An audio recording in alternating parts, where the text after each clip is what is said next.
At Baker's Pharmacy, CARE is making it easy to get vaccinated. CARE is helping you stay protected from flu, COVID, and RSV. Seasonal vaccines are available 7 days a week with evening hours. CARE is giving you a shot at staying healthy this season. Walk in whenever is best and get multiple vaccines in one visit at your local Baker's Pharmacy. So come and get the protection you need while protecting those around you. Baker's, a world of care is in store. Visit bakersplus.com/vaccines for more. Restrictions and exclusions apply. See site for details. You're a podcast listener, and this is a podcast ad. Reach great listeners like yourself with podcast advertising from Lips and Ads. Choose from hundreds of top podcasts offering host endorsements, or run a reproduced ad like this one across thousands of shows to reach your target audience with Lips and Ads. Go to lipsandads.com now. That's LIBSYN ads.com. Before we jump into the show, we're very excited and honoured to tell you that we are currently part of Spotlight. Spotlight is a project from Apple Podcasts which highlights a creator or creative team every couple of months, and they've chosen us for the month of September. If you have found us through Spotlight, then a big welcome to you, and thank you for being here. And please don't forget to subscribe and follow the show so you never miss an episode. Apple's editorial team believes that you will want to be spending a lot more time with us, and we definitely want to spend more time with you. So they kindly put us together. Thank you, Apple Podcasts. And don't forget, you can listen ad-free to both this show and our brand new podcast 40-ish when you subscribe to our channel.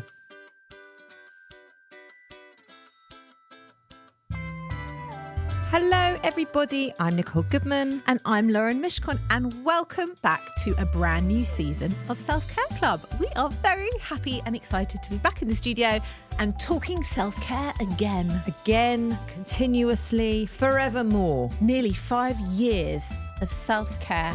And what have we learned? What have we learned? I don't know. I can't talk about it now. That's what we're here to do. What have you learned? Come on. We've released how many? 560 episodes? A lot of episodes. It's a lot of talk about self-care. What have you learned? Come on, sum it up in one sentence. You've also written a book on self-care. So have you. I know. So what have you learned? I've learned that self-care is individual to every person on any given day, moment, minute, hour. You don't need to spend money on products or stuff. You need to find what works for you as an individual and stick to it for as long as it works. And then you can pick something new. You get to change your mind. Yeah, you do. Because we're evolving and growing human beings. Love it. That's what I've learned, Nicole Goodman. I love it. I've learned, in case you're interested. I am interested, yeah. I have learned that, actually not dissimilar to you, that, because funnily enough, we've done this show together and wrote the book together, that self-care looks different all the time. Yeah. So one day you might feel really energetic and you might need to go and clear your head and go for a run. And then the next day you might wake up and your body might be physically tired and you might just need to do some stretching, or you might need to go for a walk, or you might need to sit on the couch and read a book. It doesn't matter. It's just whatever makes you smile and fulfills you in that moment. Love it. Love that. I just wanted to check in with the clubbers to see if they've listened to the first episode of 40-ish yet. If so, we really hope you enjoyed it. And if not, why not? When you finish listening to this show, make sure to download 40-ish. It's and really give it a easy listen. because what we've done over the summer is we've created a channel. Yes. So you can just scroll down and it will show you that 40-ish is just there wherever you're listening now. This is on Apple Podcasts, by the way. And it will take you straight into 40-ish. So make sure you subscribe. You really don't want to miss an episode with that. It's really good fun. It's really high energy. It's taking the absolute piss out of being middle-aged and midlife and the mundane rubbish that comes along with it. And I have to say, it's a very funny show. It's a rollicking good listen. It's like the oldest word you could have used. I know. Is that why you used it? Yeah. So it's a slightly different vibe to Self-Care Club. Yeah. It's a bit ruder. I've told my mother and father not to listen to the show. Me too. My mum said, for goodness sake, do you think I don't know these words? I've been around a long time. I'm like, Mum, it's not for you. Let's tell the listeners what we're doing today. We are talking about friendship. We've actually got a mini series. So we've got 3 episodes coming up for you, all about friendship. What is a friend? How to break up with a friend? How to nurture the friendships that really add positivity to your life? How to engage more with them? Yeah, we get a lot of communications, emails, messages about female friendships. It's a complex topic, and it's a universal subject, and it's something that we've actually wanted to cover for a really long time. And also, your friends are such an integral part of your well-being. Yeah. And the people that you surround yourself with are such an integral part to your well-being. So how can this not be part of Self-Care Club? Absolutely. Do you know the actual definition of a friend? It's not even clear in definition, right? Go on. A person with whom one has developed a bond of mutual affection, mutual trust and intimacy, typically one exclusive of a sexual or family relations, or more generally a close acquaintance, often with an adjective indicating the closeness of the relationship as best, good, close, etc. That's interesting. So it's basically someone who you have affection for is a friend. Mutual affection. What? Oh. They have to like you back. Does that mean that, are we friends with James? He definitely loves us back. He does love us. He's never going to say, but he does love us. Sometimes he says it. But he says it when he's taking the mickey. He doesn't. He sometimes puts it on the bottom of the monthly invoicing. That's a bit rude. For those of you new to the show, James is our producer. Hold on a second. What do you mean? Because what he does is he emails you separately. He does. And he always says, So that's a love you, thank you. That's what he says at the bottom. I have now got the hump. Because I'll tell you why. Why? Because he also privately emails me all the shows. Yeah. He emails me over the files, Yeah. right? But that's every week. That would be like a lot of love bombing. He only does this to me once a month. I don't even get it once a month. James, whenever you send me a WeTransfer file, there is no love you, miss you. There's no affection whatsoever. He doesn't even say attached. He doesn't say anything. It actually Wow. doesn't say anything. Wow. So it's very clear who his favourite is. We'll better dig into this later he's coming in the in. show. Oh, He's coming in. shit. No, he's not. It's fine. Oh, he's No, leaving. he's leaving. He's walking out. He's decided he doesn't want to get involved. He doesn't want to get involved in between two friends. I want to ask you a question. What do you think about that saying, some friends are with you for a season, a reason, or a lifetime? I actually think it's very true. Do you believe it? I absolutely believe it. And it's not just particularly friends, it's people. You can have people around you who are with you for a season, a reason, or a It lifetime. might be a reason, a season, or a lifetime. I don't know the proper way around. It doesn't but matter. Same thing, right? Doesn't matter. Yeah. Would you agree with this term of what friendship is? Because what is your idea of a friend? How would you classify a friend? Because I think that's very ambiguous. I don't think it's ambiguous. I do. A person with whom one has developed a bond of mutual affection. I mean, you can have mutual affection with Mutual with trust. the guy in the sweet shop. Well, hang on. who Mutual trust. owns the sweet shop, but I wouldn't call him a friend. But you wouldn't have mutual trust and intimacy. No. Right. No, I wouldn't. So that's the key bit there, isn't it? So come on, what is your version of a true friend? Definitely someone who I can trust. Definitely someone who I can be myself around. However I'm turning up on that day.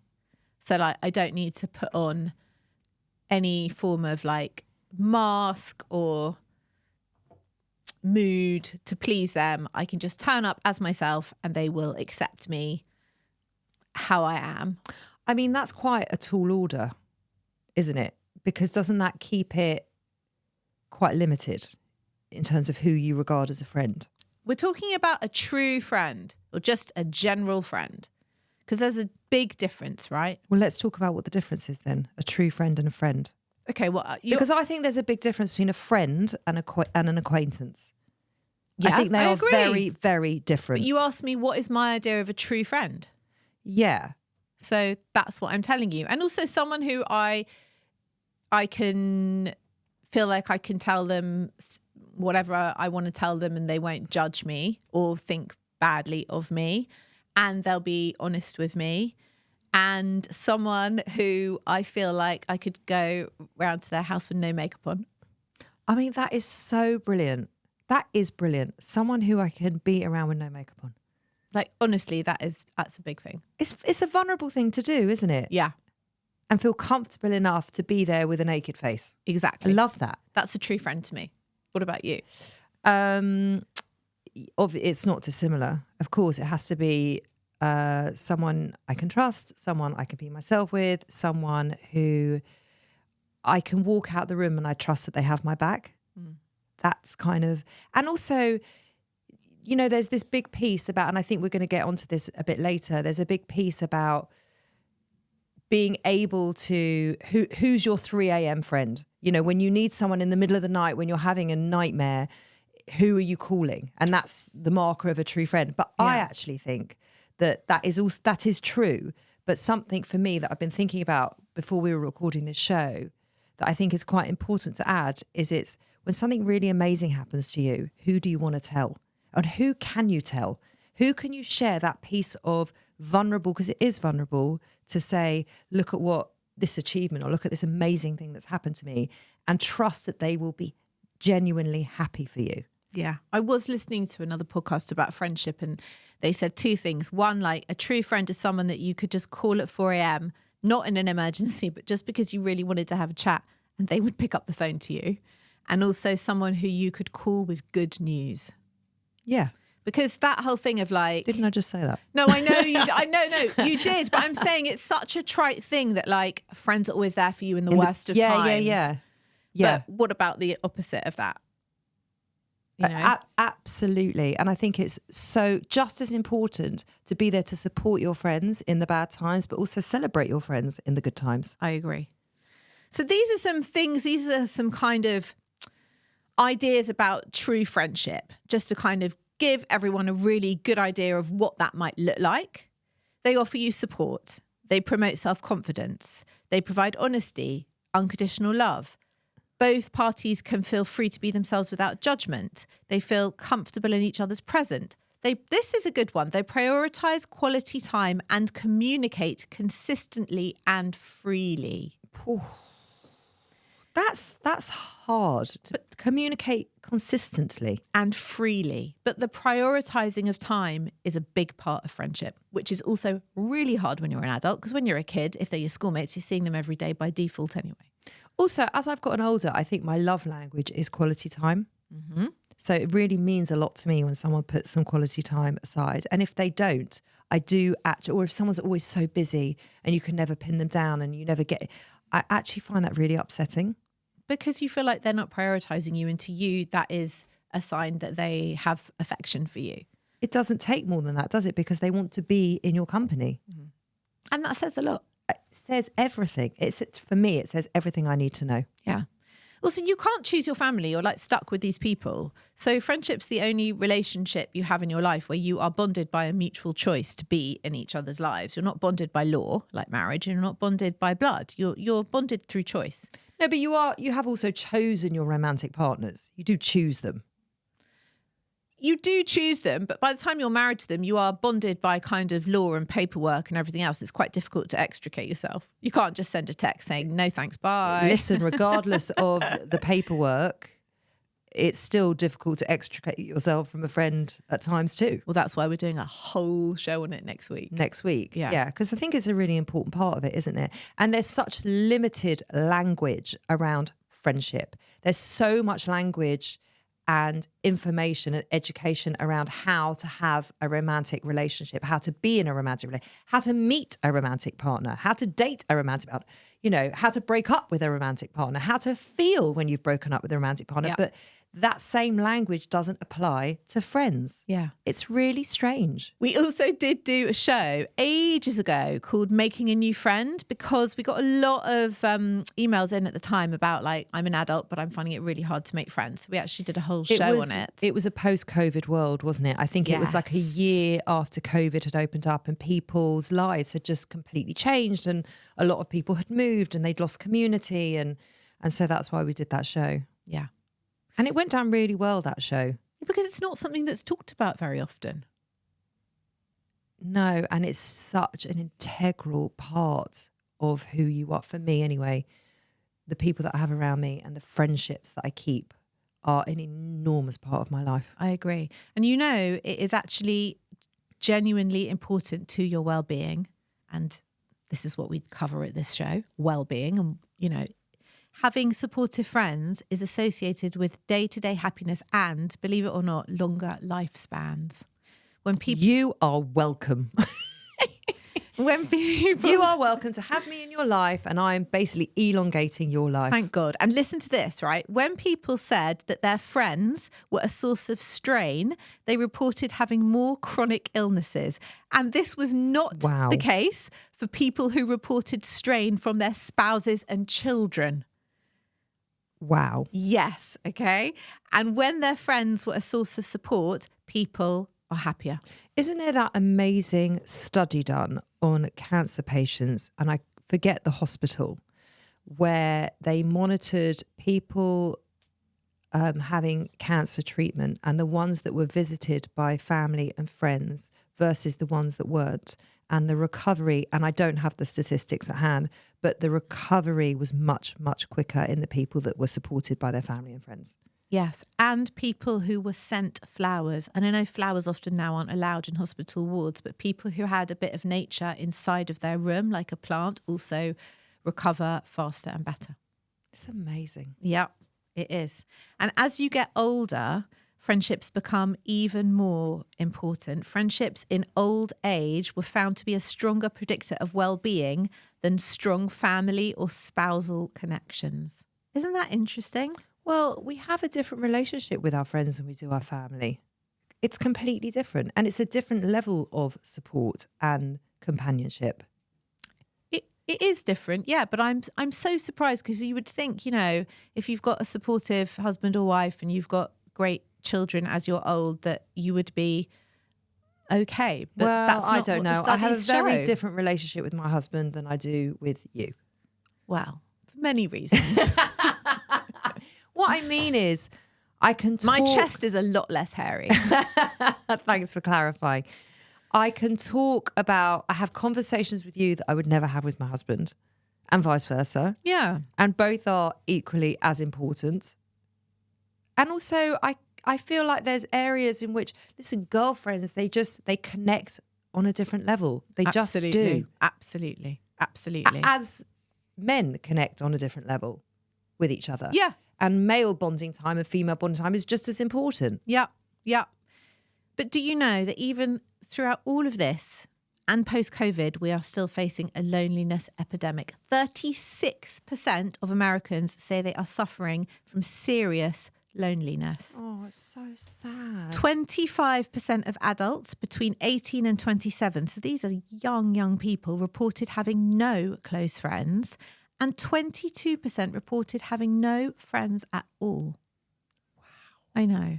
And they're saying that social media and the internet, ironically, are partially to blame. Well, of course, these things. because we're disconnected. We're not connecting with one another in real life, IRL. Nice one. Because people are just so attached to their technology. So sad, It's isn't it? so incredibly sad. However, we only have the bandwidth for a limited amount of buddies. And We talk about this in our book, don't we? we do. I'm slightly obsessed with the evolutionary psychologist Robin Dunbar. Yeah, and his theory. He gets brought up a lot. When there's ever a conversation about friendship, this guy's name comes up. Because of Dunbar's number. Yeah. Dunbar's number is his definition, the number of stable relationships that people are cognitively able to maintain at once. I love that sentence. Cognitively able to maintain at once. He says, Dunbar, that we all have just 5 close, cry on my shoulder, drop everything at a moment's notice friends. Do you agree? Yes. And as I've gotten older, so I'm 47 now, I wouldn't have time for more. I probably had more of them when I was younger and I didn't have a family, because you have more capacity. Yes. But as you get older and your responsibilities change, you don't have the physical time to put into each and every one of these cry on the shoulder people, because they take a lot of, I don't want to use the word demand, but they take a lot of capacity. Yes. And also, I do think there's that thing that when you're a kid or a teenager, I don't know if you had this, but there was like a gang. So you were never really responsible for editing your social life, because it was sort of, where's the whole gang going on Saturday night? And there you all went. Or someone's only party. If you were part of the gang. But you would be part of some, and unless you were very unfortunate, you would be part of some sort of friendship group, be it a large, medium, small size group. And the gang kind of predicted what was happening that weekend. It's someone's birthday, it's someone's party, it's someone's got a free house. And it was a lot easier to like go along with that. And now when you're I don't know if it was easier to go along with that. I found it a lot easier. I think if you are not in that gang, then that is very, very difficult to watch, especially now, if there's gang behaviour. Because you can then see what people are doing and you're not a part of it every minute of the day. See, I was part of a very, very tight, almost incestuous group of friends. Tight.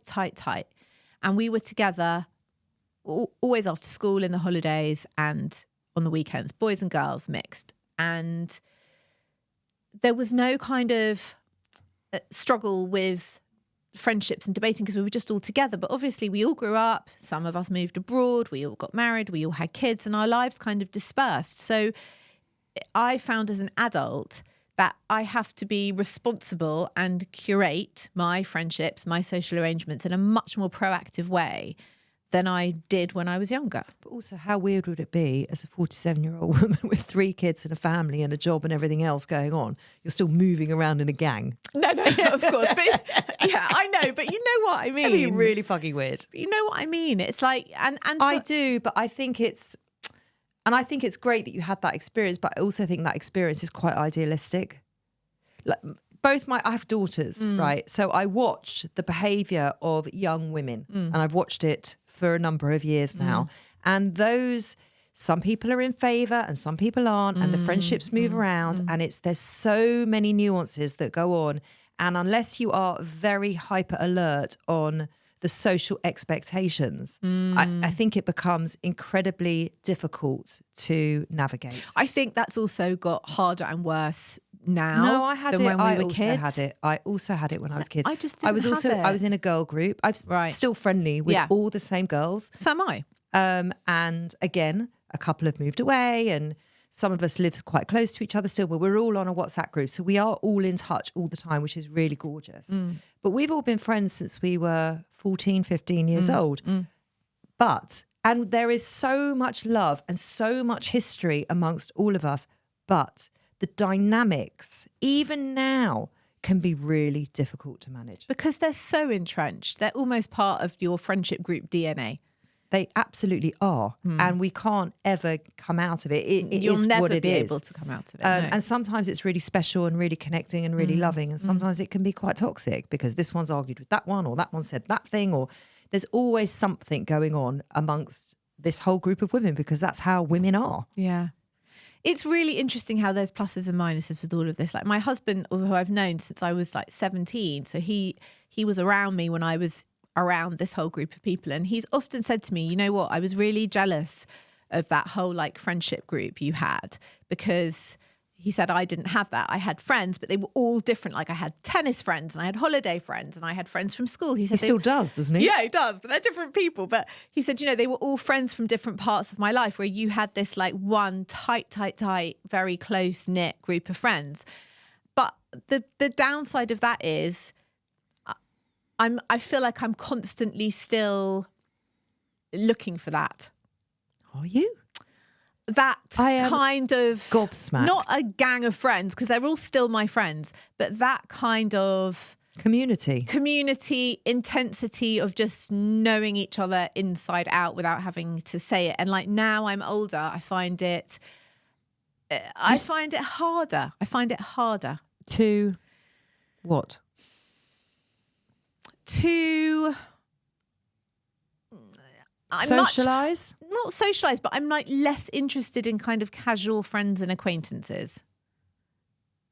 You know? I think that's a great thing. I think that's a great thing. Also, I noticed, and a lot of people did, because I had this conversation with many people, post-COVID, everyone took a moment to sort of say, hold on, who are the people that are around me, and who are the people that I'm still speaking to when I'm locked down in my house, and who are the people I rely on, and who are the people that need me, and who are the people that are nourishing me?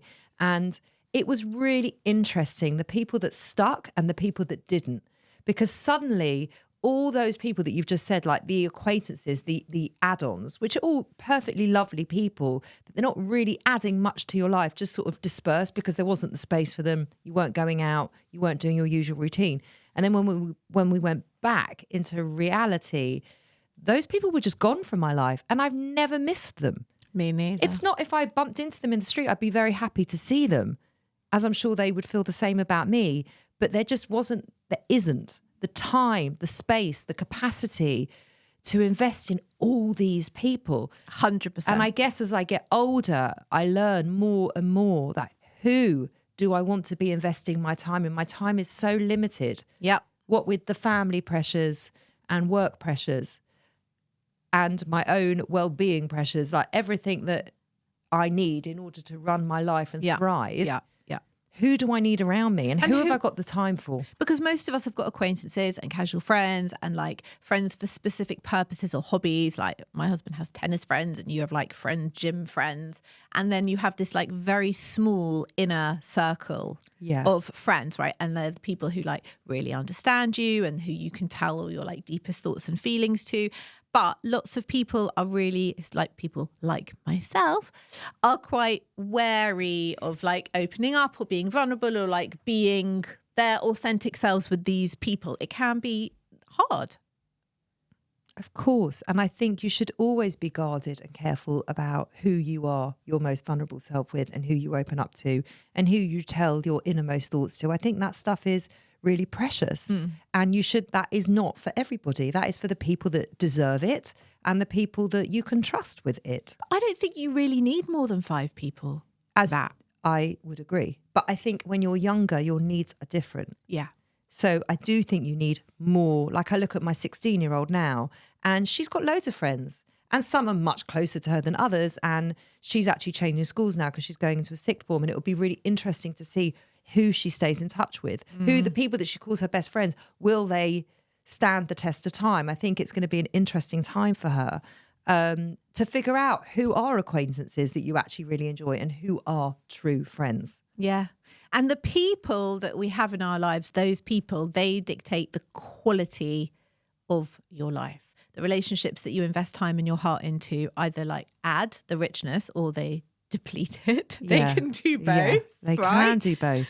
And they are the biggest influence on our behaviours, our attitudes and our achievements. Are they the biggest influence? We wrote about this in our book, Jim Rohn, who said you are the average of the 5 people you spend the most time with.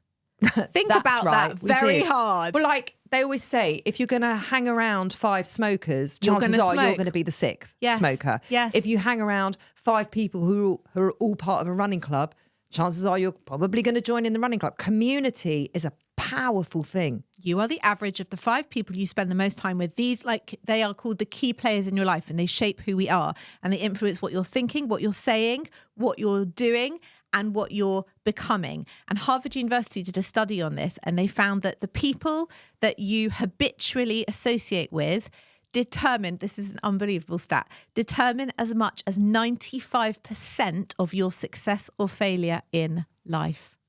Okay? That's an massive. Incredible statistic. It is, isn't it?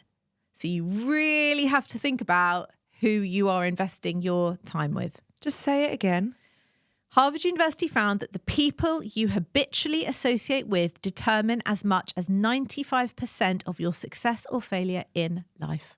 Wow. So if becoming like the people that we choose to surround ourselves with, if we're going to become those people, how do we ensure that we're focusing on investing in the relationships that best serve us? We need to ask some very important questions to ourselves. We do, which is a huge part of self-care, asking yourself those important questions. Who do I spend the most time with? You. Who are the people who I trust, who support me, who lift me up, and who encourage me? You. Who are my true friends? You really need to ask yourself that question. I have often wondered. Yeah.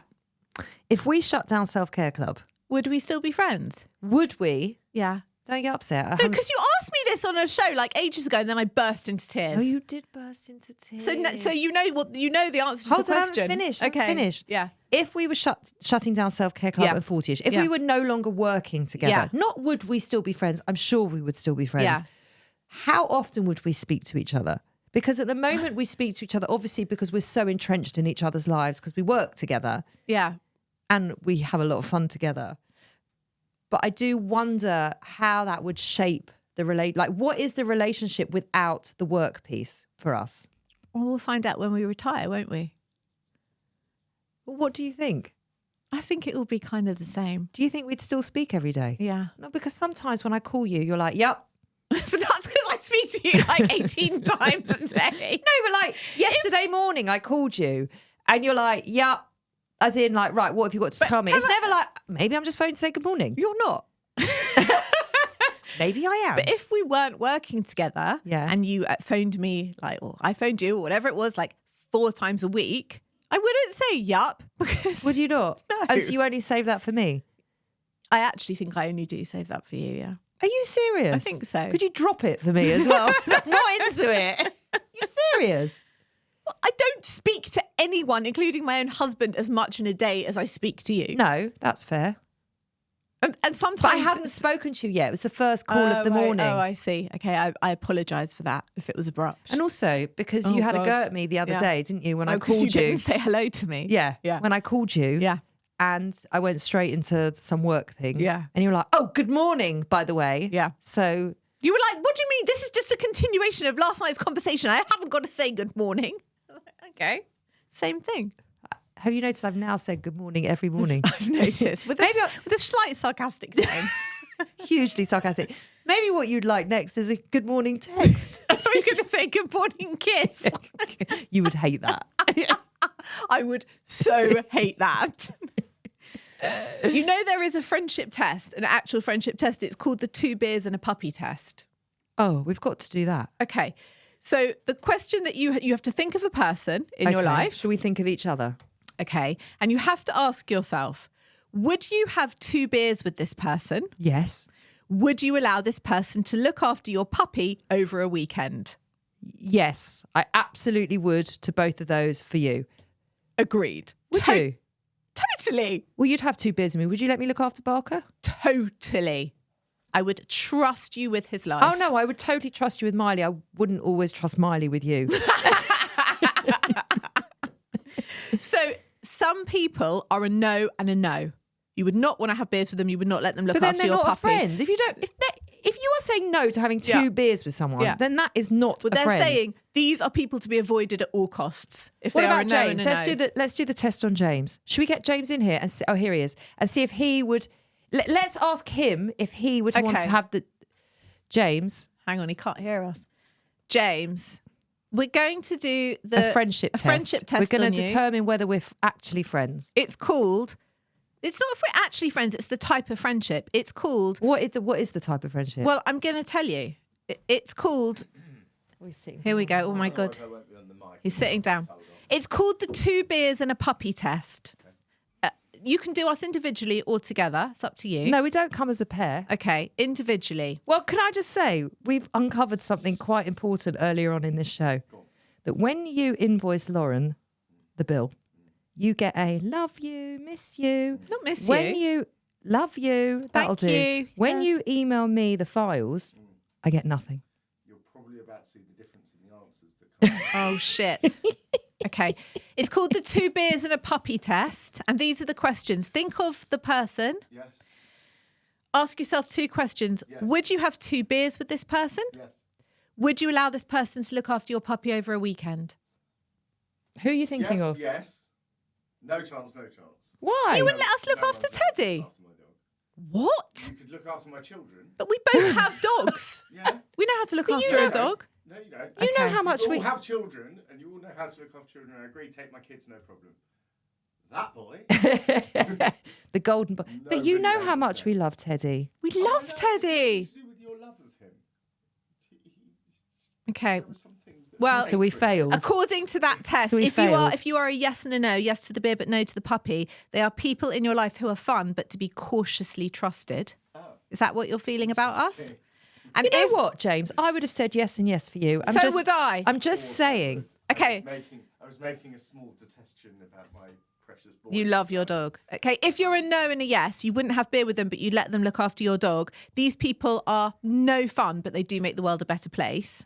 And if they are... There's no fun, Bobby, with them. Yeah, but if they are a yes and a yes, These are wonderful people, and your life and your work are better off for them, and you should seek them out. You missed the important bit. What? Would you have 2 beers with me, and would you let me look after your dog? Yeah, I Yeah. would. Yes.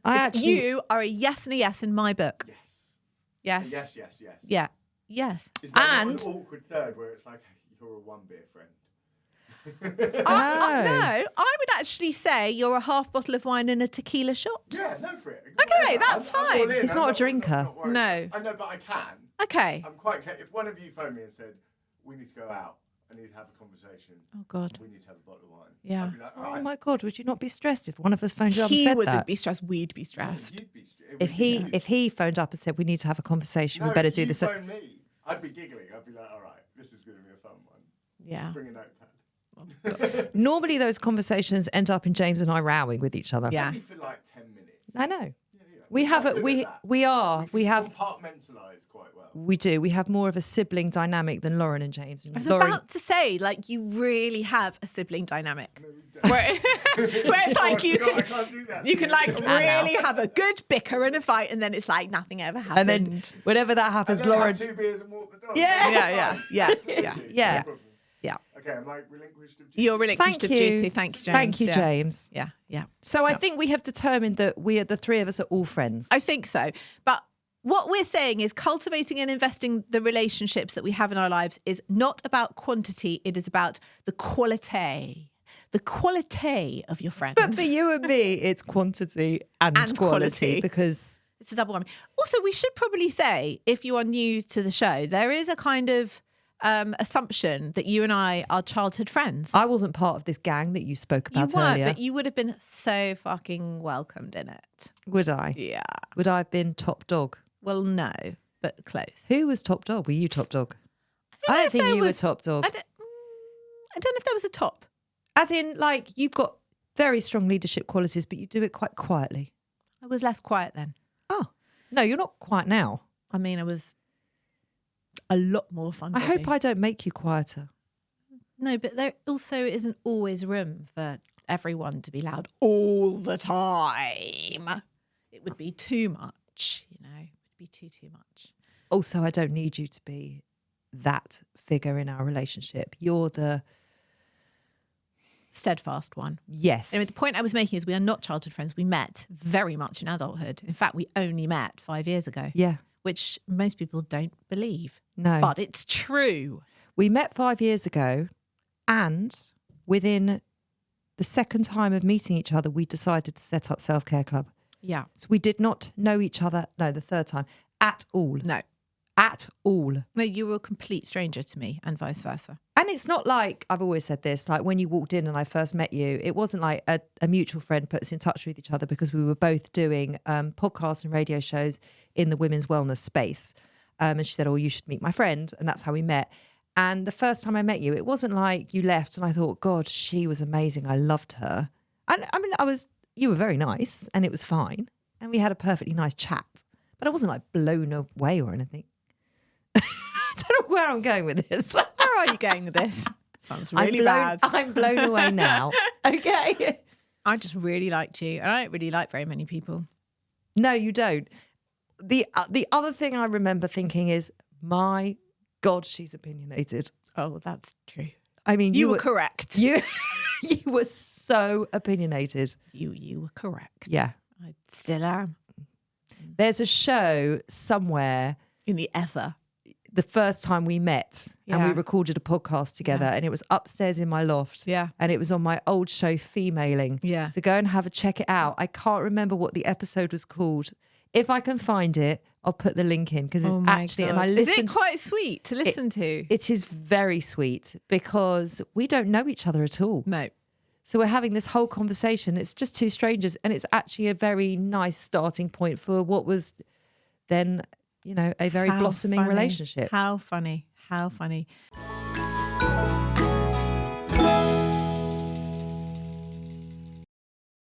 You're a podcast listener, and this is a podcast ad. Reach great listeners like yourself with podcast advertising from Lips and Ads. Choose from hundreds of top podcasts offering host endorsements, or run a reproduced ad like this one across thousands of shows to reach your target audience with Lips and Ads. Go to lipsandads.com now. That's LIBSYN ads.com.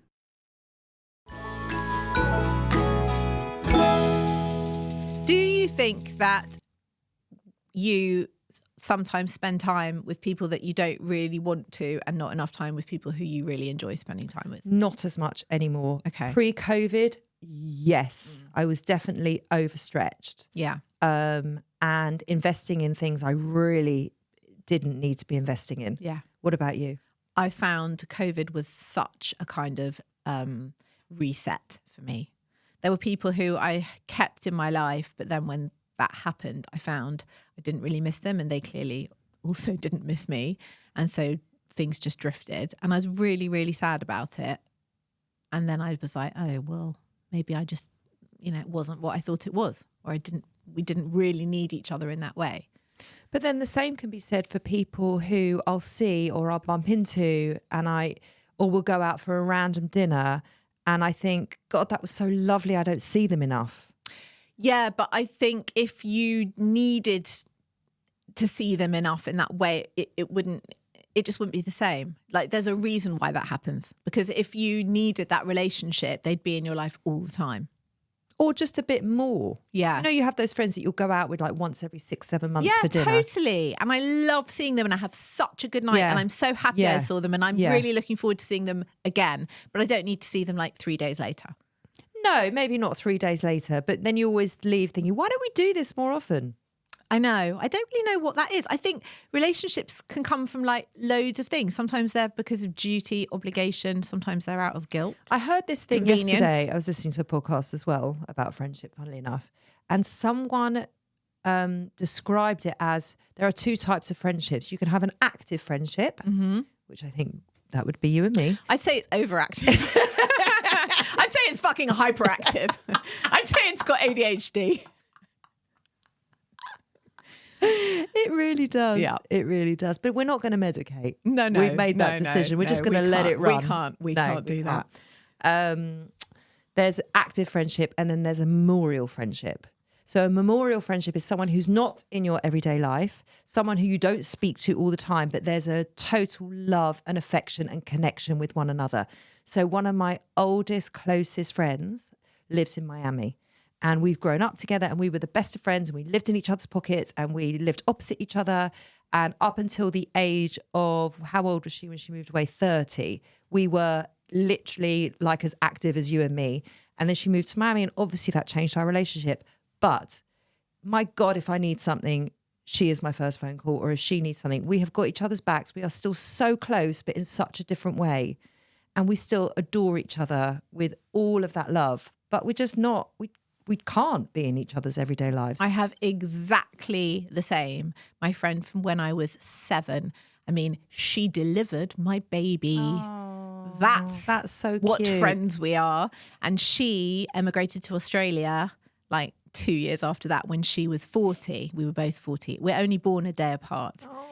And so obviously it's exactly the same. Like, I really miss her. I really wish. It's been 10 years and I still really miss her. Me too. Just being here. Me too. And also the time difference. It's not like I can ring her in the afternoon, it's hard. But when I do speak to her, it's like I've seen her yesterday. There's no difference. There's no change to our friendship or our love or our nothing. Those people are so special. Yeah. So special that you can pick up the phone. And sometimes, we do speak, I would say at least every couple of weeks. Yeah. We do speak quite regularly. But sometimes there'll be a couple of months that go by where it's just a very busy period. And you pick up the phone and it's like, and anyway, Exactly. you could start in mid-sentence. Exactly. And like not a moment has passed. Yeah. And I think that is so special. Yeah, agreed. And I appreciate every second I have with her because it's so fleeting. Yeah. And last year we went to Miami and we had this, she's got 3 kids and she's really busy, and my kids. And so we don't ever get a lot of time alone together. And because she was part of this inner circle group that I grew up with, so when she comes home, she's got a lot of people to see. So the time that we get just the two of us is so special. And we had this lunch on the day that I was flying. I was flying in the evening, and we had this gorgeous lunch, and we just chatted. And then at the end, when we left, we sobbed like babies. It's awful when they leave. I can't I was leaving, stand and it. we just, Yeah. We get heartbroken every time we have to say goodbye to each other, because her kids would have grown up in my house and vice versa. And Same. I used to change her baby's nappies. yeah, but it's a loss. it is, and it's that thing of like she comes and she'll come for like a month, so I get little pockets of time, and then when she goes, it's like she's being ripped away all over again because I get used to having her around, and that's hard. It's really hard when friends go. She really enjoys watching you and me. Does she? On our social media, which is lovely. She always says you two look like you have a really good time together, and you look like you're really good for each other. I said, yes, both of those things are very true. And she always says, I'm really happy you have that friendship with her. And we have the same name. And you have the same name, so it's really easy. It's really easy. But I think that's quite something, isn't it? Yeah. That she can see how important a relationship you are, and that she can be happy for me that you've kind of taken that role. Well, Steph is the same. She's like, I need to meet this woman. I need to meet her. And I haven't met her. I know, and then she came, and then we just didn't have time to. She had so much. Well, when we go in and her do our diary. tour in Australia, we'll stop by. She can come on the stage. Yeah. And she can Love talk that. about friendship. Love it. Right. So friendships can be two things, right? They can come from duty, obligation, guilt, convenience, or they can be from places of love and respect and inspiration and trust and laughter and loyalty and all the sorts of things that elevate us and elevate the other person. And often people can invest time in relationships that are not so great and then maybe neglect those that offer more joy. So we want to bring you some tools today as to how to eliminate relationships that maybe drain you and encourage relationships where you thrive and connect. Love it. This is in our relationships chapter. Yes, in our book. In our book, Have You Tried This? Little shameless plug there. Link is below in the show notes.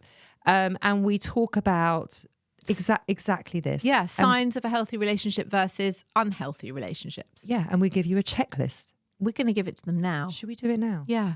So I want you to think of somebody in your life. It could be somebody that you're having difficulty with, or it could be someone that you really adore. It doesn't matter. Just think of somebody and go through this checklist that Lauren is about to read out for you. So these are the signs of a healthy relationship. You feel uplifted after being with them. You have a mutual love between you. You respect one another. You trust one another. You can be your most authentic self. You can both be vulnerable. You can be honest with each other. You laugh together. You look forward to being with them. You feel peaceful and calm in the relationship. You feel it is an equal and reciprocal relationship. You encourage and admire each other. I mean, not to be really cheesy. Are you going to say, I feel all those things about you? I do. I also feel all those things about you. I would tick every single box. So would I. I was with just you. thinking that as I was reading it. Oh, that's so cute. Oh, that's nice, isn't it? Yeah. That means that we're in a healthy relationship. Good for us. And signs of an unhealthy relationship. So again, think of somebody that you might be struggling with, and tick all that might apply. You feel exhausted or drained when you leave their company. You don't really want to speak or see them.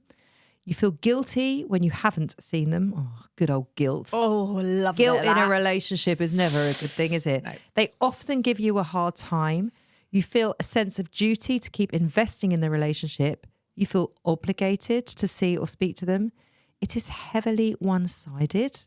They only call you when they need you. There is no space for your needs. That is a big one. That is a big one. Your needs are not met. You cannot trust them. You cannot authentically be yourself around them. Their opinions, attitudes, or behaviours make you feel uncomfortable. Oh, God. So if you ticked any of those, Yeah. then you might have to start looking at that relationship and how much it serves you and how much it does not. I mean, I'm obviously not going to say who, but when reading that list, I was thinking of a person and it almost ticked every box for me. It's not a healthy relationship. Do you have anyone who you relate to when you read that list? I have definitely gone through times and periods where this whole list has applied. And when we wrote this chapter, I was having real difficulty with one particular person. And so I think I wrote that checklist. Yeah. So yes, I have definitely been there. Yeah. But since things have shifted, And so, and I'm pleased they have, because I've done the work in order for them to shift. And either you can eliminate them or you can talk to them, or I don't know. I think if you're ticking a lot of these boxes in the unhealthy relationships, the chances are that relationship has just got to go. If it can, you can't always if it's like your mother or something. Yeah, exactly. Next week, we're going to cover how to do that. But I wanted to end with thinking about some questions when it comes to true friendship. And we can ask each other these questions, but they're also for the listeners to really think about. Should we, you want to read them out and then we can answer them one by one? Should we do that? Yeah.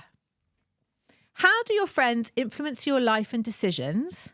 And what's the most rewarding part for you of having true friends? How do your friends influence your life and decisions? I don't think they massively influence my decisions, my friendships. They are a very important part of my life. I don't know if influence is the right word, because I'm very headstrong, as you know, and I kind of, beat. What's the word? Beat to my Walk to the beat of your own drum. March to the beat of your own drum. March to the beat of my own drum. Yeah. But having them in my life, and I am thinking of a couple of girlfriends now. It is one of the most rewarding parts of my life. I feel connected. I feel part of something. I feel a sense of belonging. I feel a sense of understanding, a sense of loyalty, trust. All of those values that are so important to me come out when I am with these women. Yeah, same. But when you say that it influenced your life and decisions, I do feel like those same people, if you were thinking about or leaning towards something that they felt was a really bad decision or was a really going to be impact your life in a really negative way, and you were talking to them about it, because they're good people who want the best for you, I do think they are the people who would maybe try and talk you out of it or help you think of a different solution. Absolutely. So it does influence your life. I'm not hugely destructive. No, I know. So I don't think that... I totally understand what you're saying. I'm in a space in my life where things are pretty settled and calm and good. Yeah. So maybe I don't lean on them for that right now. Actually, saying that, one of the girlfriends, I'd had a big argument with my husband on holiday and I was really upset about it. And I called her and I was crying and I was ranting and I was having a whole discussion with her.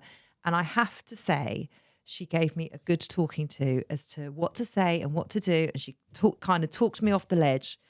And things did then sort itself out much quicker with my husband than they would have had I not spoken to her. There you go. She influenced your life and decisions. She absolutely did. So there you go. Now let me ask the question to you. How do your friends influence your life and decisions? And what's the most rewarding part for you of having true friends? I mean, I'm the same. I probably would make big decisions about my life or whatever it is without feeling like I needed permission or needed to ask. But I feel like if there was something major going on and I did discuss it with someone who I had that very close bond with, I would know that they would be able to reflect it back to me, or they would be able to talk it through with me, and I would know by seeing their reaction and hearing what they had to say whether that was good and solid or if perhaps it wasn't the best idea.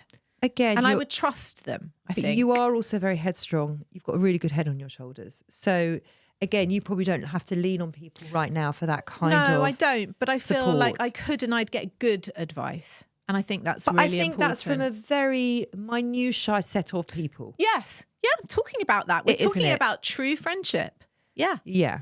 And the most rewarding part for me, spending time, it uplifts me with you. Humor is the best, is one of my most favourite things. Yeah, laughing is hugely important. Has the concept of true friendship changed for you over time? Absolutely, yes. I used to have loads of friends. I do still have quite a lot of friends, but I've reduced that, like we said, from, post-COVID. And actually, I just spend more time with the people that I want to spend time with rather than spending small amounts of time with loads of people. And I get so much more from that. I just get so much more connection and love and compassion and support. And I feel really grateful and lucky. What about you? No, the concept hasn't changed for me. And also my best friends now are the same best friends I've That's had since I actually was 7. Not true. Hello, I am sat here. The concept has not changed for me. I still feel the same way about what true friendship is and what it means to me and what it looks like as I always did. It has definitely deepened for me. And the things that I need and the things that I look for in a friend are different to how they were 10 years ago, 20 years ago, for sure. So, and it does come back to who's the first phone call, or who are the first couple of phone calls when something bad has happened or when something good has happened? Yeah. Who are you telling? I'm still telling the same people. I am too, but then there's a couple of women who have definitely come up through the ranks. Yeah. Yes, same. Hello. You know this is not about you, this podcast, don't you? Do you want to make it about you?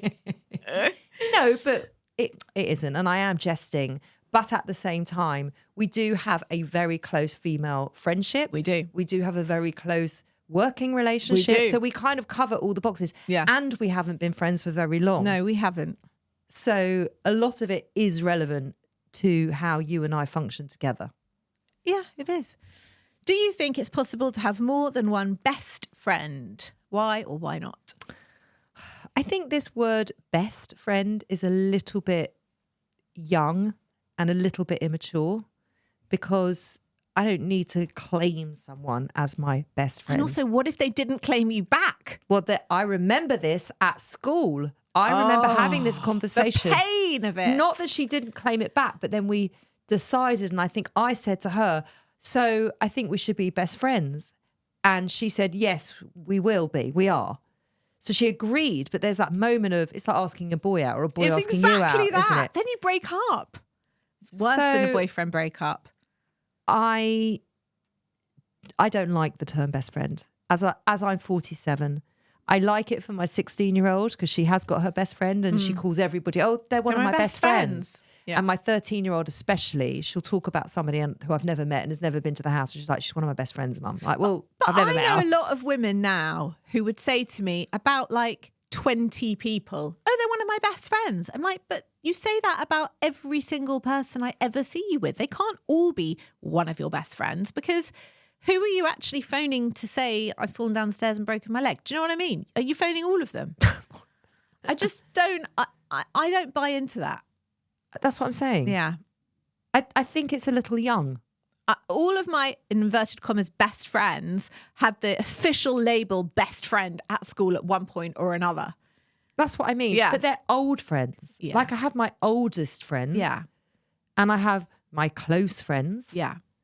I think it is possible to have... I mean, you and I have never said to each other, are you my best friend? Are you my best friend? It's not necessary. Do you want to be best friend? It's not necessary, is it? I don't think it's Also, necessary. I at think if you 47. and I claimed each other as best friends, I think there'd be some pissed off my old women. friends would not be happy about that. Mine neither. Would yours? I mean, how would No. Catherine take that? Especially if we did it on a public forum like this. Not well. She wouldn't, would she? Not well. Not well. I'd get the cold shoulder. No, I wouldn't. She's lovely. I'd get the fucking old. Can someone be a true friend if you don't see or talk to them often? Absolutely, yes. Yes, absolutely. We said that with Yeah. your friend Steph in Australia Yeah. and my friend Lauren in Miami, 100%. Can you share a story where a friend demonstrated what true friendship means to you? Oh, go on. Have you got one at the top of your head? I've got like two very short ones at the top of my head. Go on. One, I had a miscarriage at some point some years ago, and one of my very good friends sent me a box of brownies with a note containing the blackest of humour, which I just can't even repeat because there are so many people who would like hashtag trigger warning or find it really offensive. But for me, it was the best thing that she could ever have done. Was like, it was the note for me was even better than the brownies, because it was like, she just so Got it. gets me, gets my sense of humour, gets what I needed. And what it was this like blackest of darkest humorous cards with the box of brownies. And that was like, yeah, you're my friend. You totally get it. And I loved it. And I loved it. Well, I've got a more recent one. You don't have any recent examples? I mean, I was thinking about that, and then I was also thinking about when I was pregnant with Josh. So obviously, this is 11 years ago. We don't want someone because like this in isn't- historic. It's not historic. He's 11. It was true friendship. Okay, He's I won't- 11. Okay, I won't tell it then. Fine. You can't say a nice example about you and me. Oh my God. I'm joking. Oh my I'm joking. Go on. He's just been born. No, he hadn't been born. I was pregnant, and So it's 12 years ago. Steph, who is a midwife, He's actually about to be 12, so it's nearly 13 years ago. who lives in Australia, but who is still a midwife and was a midwife, took on all of my midwifery care, took that all on her own shoulders, did every single checkup herself. And she was actually 9 weeks pregnant herself with her third at the same time and feeling like horrendous, sick and exhausted and everything else. And still got up in the middle of the night to come to the hospital and deliver him and do absolutely everything with the utmost care and everything else, even though she was feeling rotten. And that, my friend, It's true is friendship. true friendship. Yeah. I have a recent one. Okay, lovely. My friend Sarah, Yes. I recently had a back surgery. Yeah. And she called me every single solitary day to check in on my recovery. And then one, So did I. and then there was one day I had to go back into hospital because I'd had a complication, and she came over to see me and I couldn't get downstairs. And I will never forget this. She walked into my bedroom and she could see the state of me, and her face was, it was just the picture of her face, the worry for me. And I could just see the love in her eyes. And she sort of got me off the bed and she took me downstairs, and she was just sweet and kind and patient, and I'll never forget it. There you go. True friendship. True friendship. Yeah. And have there been moments that you can record where something wonderful has happened and you've told a friend and perhaps they haven't reacted how you've wanted them to? And how has that been for you? I mean, yeah, when I was getting married, okay, we're do you going wanna, back like, fucking update- forever can we ago. update No, it? because you're telling me when they didn't react well. And I'm saying, like, the only time I can think of was when I was getting married and one of my very best friends was like, are you sure? I was like, Are you sure? Yeah. Are you sure? I'm like, that's What, when you not- got engaged and they said, are you sure? Yeah, I was like, that wasn't really the reaction I was going for. But in more recent times, we've had some lovely things, and the book deal and blah, blah, blah. We have. No, I can't say I've had anyone who hasn't been mega chuffed for me. And actually, I'm the weirdo who kind of sits on good news. You said to me for ages, like, why have you not told anyone about the book deal? Why have you not told anyone? It's like, I don't know. I feel a bit embarrassed. I feel a bit like I don't want to show off. I don't know. I feel a bit. But you see, even in that, like there must be something in that. I don't know. It's a very vulnerable thing to do, to Yeah. tell someone some really good news. Yeah, it really is. I know that sounds strange, but actually it really is hard. Sometimes more vulnerable, for me anyway, sometimes more vulnerable than saying when something bad has happened. Yeah, because unless you're a psychopath, if you tell someone, even if they don't like you very much, that something really bad's happening to you, you would imagine they would have some sympathy and feel sorry for you and say something nice. Do you know what I mean? Yeah. Yeah. It's kind of easier because I could find sympathy for like the dry cleaner if he told me that something bad was Of going on for course. him. Well, compassion, it doesn't take much to bring out some compassion, does it? Have you had someone who's... Yeah, I have. And How did it make you feel? really shit and really disappointed. And it shifts things. It does shift things. It's kind of like, it's not an active shift, but it just does. It's a subtle tectonic plate shifting under the surface. Got it. Okay. I didn't know that was in the space, but I do now. And okay, I will shift myself around that to not act accordingly, but with how I show up to you and what I give to you will shift slightly.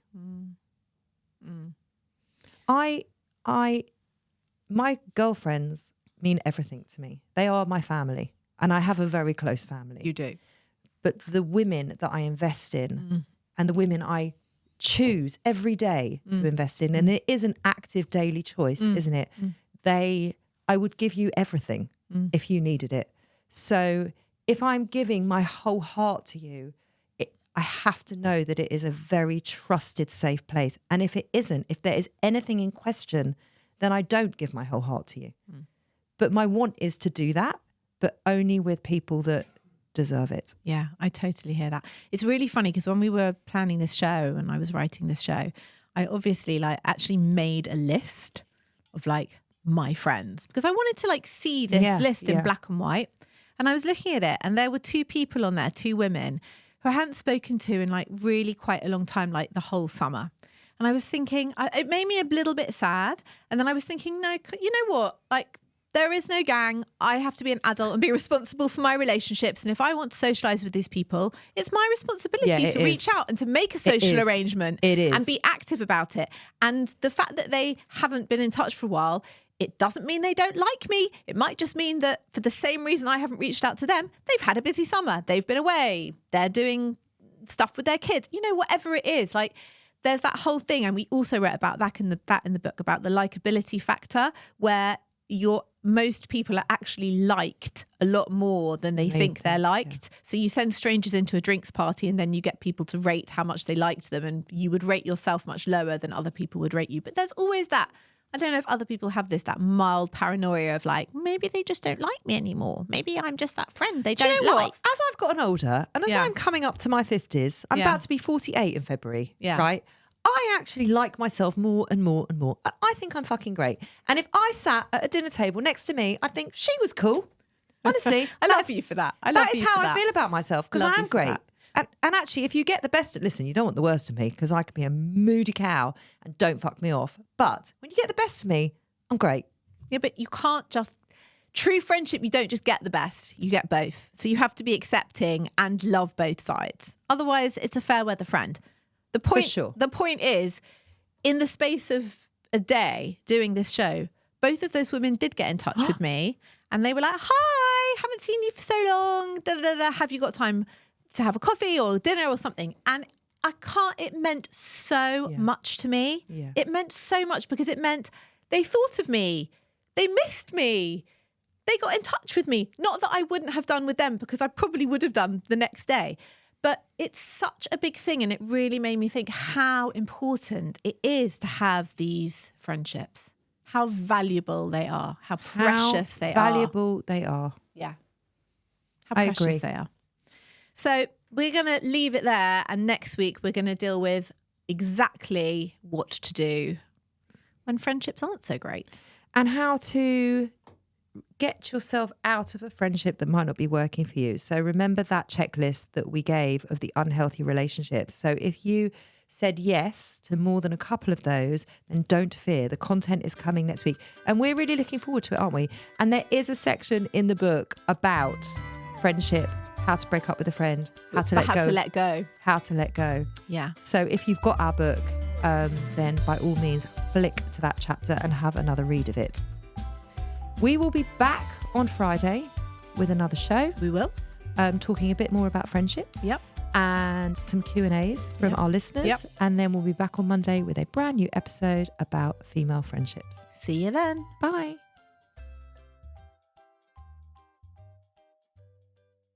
Hello, I'm Mark. And I'm Bethan. And we're the hosts of Seeing Red. We deliver intriguing, terrifying and dumbfounding true crime stories each and every week. With a focus on cases from the UK, we do occasionally venture overseas. We've covered everything from the mysterious death of professional footballer Emiliano Sala to the attempted murder of Victoria Cilliers, a woman who fell from the sky and lived to tell the tale. Binge our bulging back catalogue and join us every Wednesday for a new episode of Seeing Red.